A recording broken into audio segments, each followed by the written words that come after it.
Uyghur Gëniralining Hozurida. Aptori, Abduwali Ayup. 2000-yili ana yurtning dağdığısıdan ta'sirlangan do'stlarning tavsiyasi bilan atiyaz kunlarining birida Uyghur general Sopaxun Suvorov bilan didori muloqotda bo'lish fursati kelib qoldi.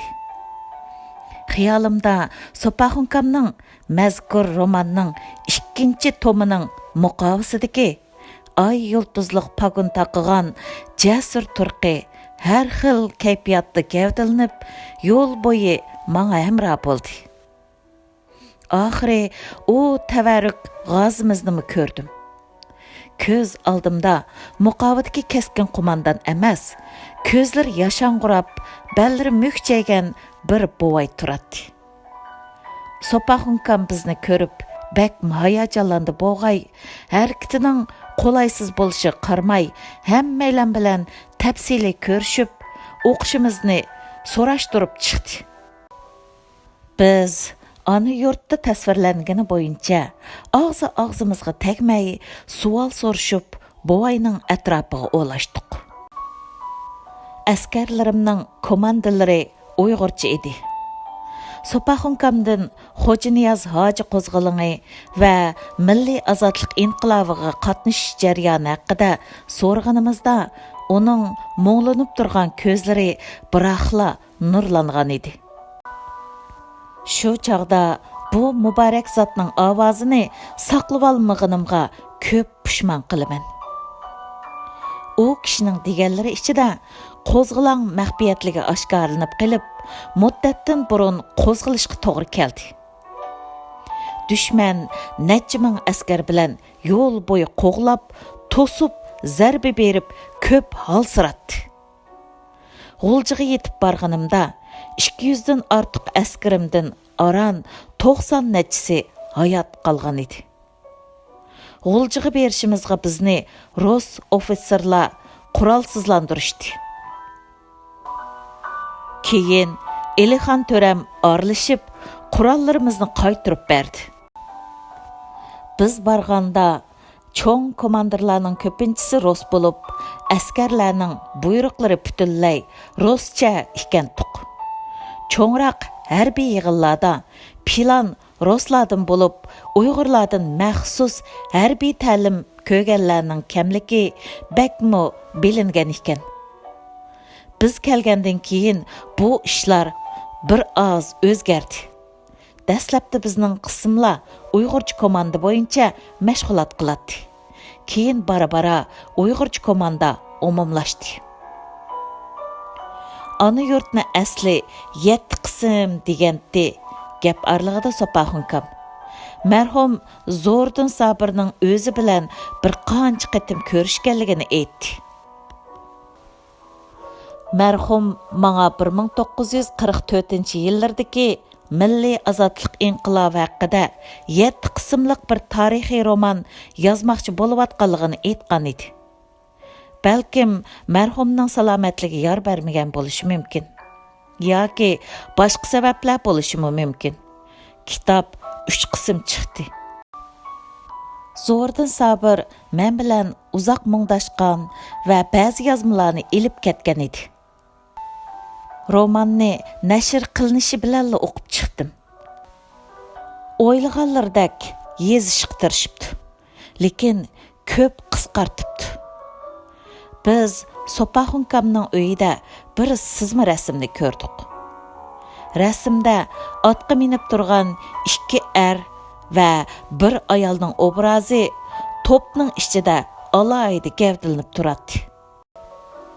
Sopaxunkamning aytishicha, 2 erning biri Sopaxunkam, yana biri Abdukarim Abbasov bo'lib, rasmdagi ayol Sopaxunkamning tunji ayoli, marhum Tuxan ana ekan. Zo'rdin Sabir mazkur rasmni kitobiga muqova qilish uchun so'rab ketib, rasmga tortib olgandan keyin qaytarib bergan ekan. Bu rasmni Shixodin bir o'qituvchi rassom sizib Sopaxunkamga sovg'a qilgan ekan. Qural taşlasang atmaymızmı, yoki qural taşlaymiz atmamı? Ақсу sepilini қоршап тұрған Milliy armiya jangchilari zambirak bo'lmaganligi, ya'ni Sovet hökuməti Katyusha setib berishni rad qilgan ekan. Sabablik sepilni portlatishga qodir bo'lolmay, qorshov uzrab ketgan ekan. Arada baş shtabdan chekinish buyruq topshirib olgan Sopaxunkam va jangchilar qaytishga tayyorlik qilayotgan damlarda Gomindan qismlari kelishimga xiloflik qilib hujumga o'tgan. Jangchilarimiz fidokorlik bilan elishib dushmanni chekintirgan.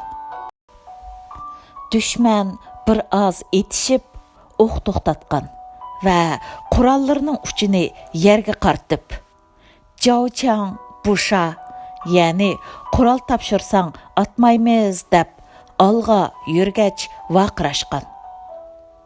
Bu chaqda Sopaxunkam, ular qurol topshirsanglar atmaymiz devatidi.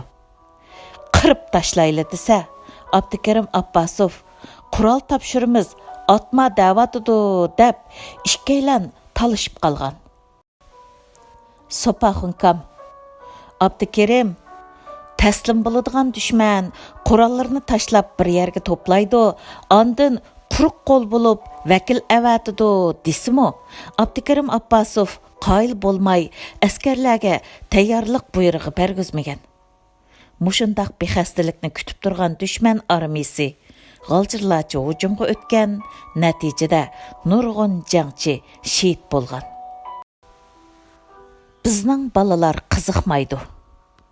Parang arliqida Sopaxunkamning ayoli, "Voy balalarim, sizlar boshqa maktabdan turib, o'qishib, ataytin izlab kepsizlar.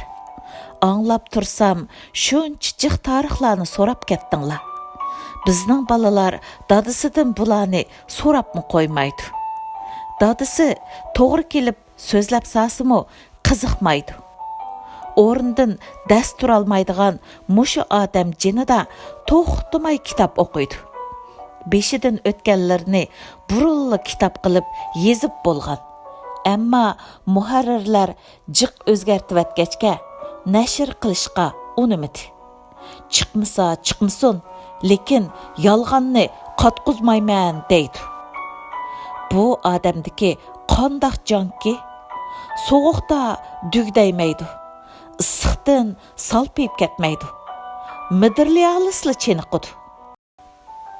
Ana yurtnimi kitob chiqib bo'lg'icha taqatsizlanib chiqishig'ila ilib o'qib bo'ldi. Bizning balalar kimni do'rdi ekan? Dadisi shuncha yil e'tiborlab saqlagan ordenlarni yo'qotib bo'ldi, dedi hasratlanib. Xotima. Gëniralning vasiyati. Sopaxunkam mundaq ikki ishni umrlik hamroh qilishimizni ta'kidlagan edi. Mencha u bugungi bo'g'inga umrining oxirida mushu ikki vasiyatni qoldirib ketdi. Biri millatning tarixini o'rganish, yana biri kasb egilash. Balalarim, men askar boshlab qurol ko'tarib so'qish qildim. Türmege tushib, mahbuslar qatorida ig'ir emgakmi qildim. Zay zindonlarda, qo'rqinchliq qiynoqlarda xo'rlandim. Ammo bosh egmadim, tizlanmadim. Meni ikki narsa yiqilgan yerimdan turg'izdi. Biri men o'rgangan tarix, yana biri men egillagan hunar. Men bilgan tarix manga qavmi uchun haq izdigan, hurlik talab qilgan ajdodlarimizning kurash irodalari orqali ma'naviy yo'lak bo'ldi. Bovullarimizning hayot, dunyo, o'lim va hurlik haqidagi hikoyat, o'gatlari manga zay zindonladimi boshpana, ruhiy ozuq bo'ldi. Düşman och qo'ydi, ammo umidsizlantirolmadi. Tenimni qiynadi, Әмма ruhimni baş әгдірәлмеді. Чүнки менің ruhi дүнияйымда әждатlarımız qaldırıp ketken tom kitaplardaki hikmetlerden allaqachon yıkılmaz irade munari tiklengen idi. Bu xasiyetlik munarni hech kim qiynab yiqitolmaydi, azoblab yo'qotolmaydi. Men bovularimizning insonga 72 xil hunarmi oz degan tavsiyasi bo'yicha fursatli bo'lsa hunar o'rgandim. Türmege tashlangan chig'imda qo'limdan navoiylik, shopirlik, remontchilik, ko'rik yasash, tamchilik qatorliq hunarlar kelganligi uchun menga ehtiyoj tushibli turdi. Balkim mushu hunarim xosiyatidan bo'lsa kerak, shuncha qiynidi-yu o'ltirishmadi. Hunarning xosiyati sabablik hayot qolgan malla emas. Mərhum O'tkir əpəndim xizmətdən qaldırılğandan keyin yağatçılıq bilan can saqlagan. Ürümçide konular helimi O'tkir əpəndimni darazı yağatçı deb atışıdı. Balalarim, ishxonada gazet o'qib o'ltirib xizmat qilyaptiman demanglar. Qizil varaqlarni yig'ib olib, boyliqmikin demanglar. Bovullarimiz kimdan qalmagan bu jahon deb to'g'ri aytgan. Biz jiq jahon ko'rdik. Bağlam pullar bir kechadala quruq qog'ozga aylandi. Hayvatlik qasrlarda g'adayganlar bir kundala ojiz zarlarga aylandi. Ruhimiz solmasin desanglar, tarix o'rganinglar, qaddimiz sunmasin desanglar, hunar o'rganinglar.